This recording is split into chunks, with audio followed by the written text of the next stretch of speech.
Another example of what we're talking about here, not to cross the line and to defraud or take advantage of people for your own selfish gain, is how people dress.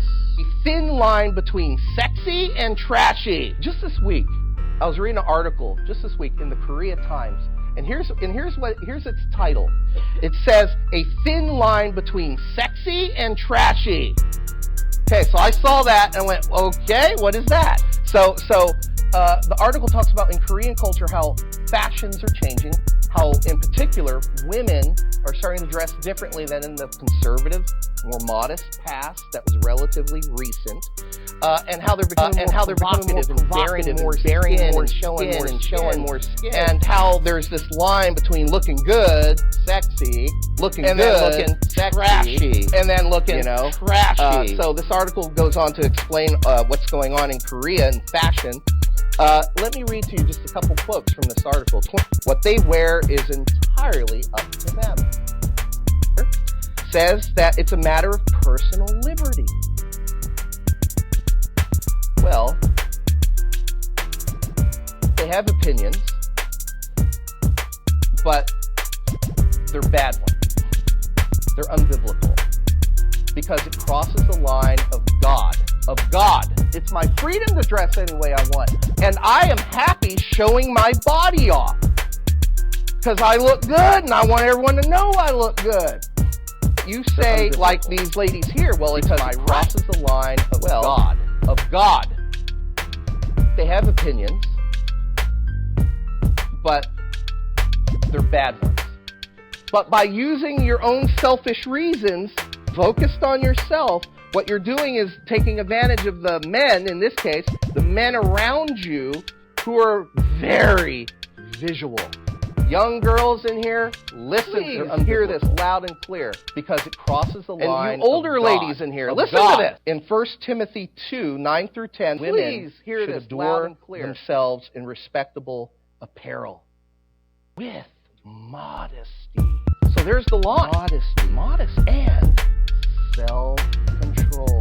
Not with braided hair and gold or pearls or costly attire that shows my underwear. Proper for women who profess godliness. A thin line between sexy and trashy. And please remember, men, you're not off the hook. I've heard this said before by Christian guys.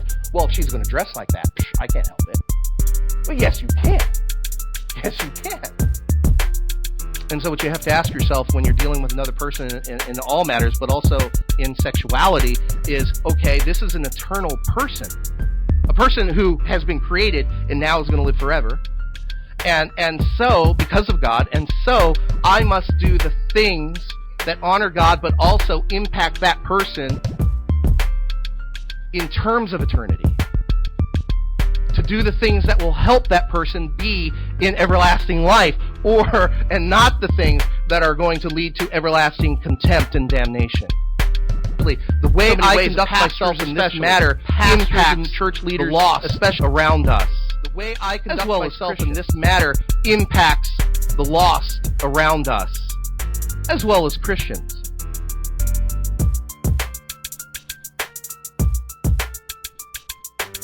One of the most common questions I was asked as a youth pastor is by teens is, what's the limit? How far can I go? That's not the question.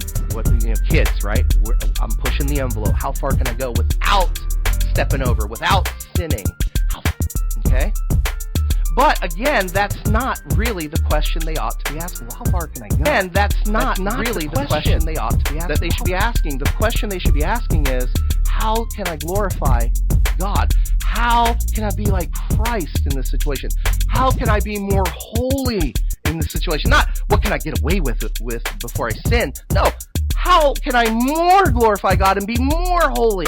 Colossians 3:17, and whatever you do in word or deed, do everything in the name of the Lord Jesus, giving thanks to God the Father through him. 1 Corinthians 10:31, so whether you eat or drink or whatever you do all to the glory of God. That includes sex. What's wrong with that, honey? That's not the question. The question is, does this glorify God? Does this glorify God? Does this love God? Does this love that other person? How can I more glorify God and be more holy?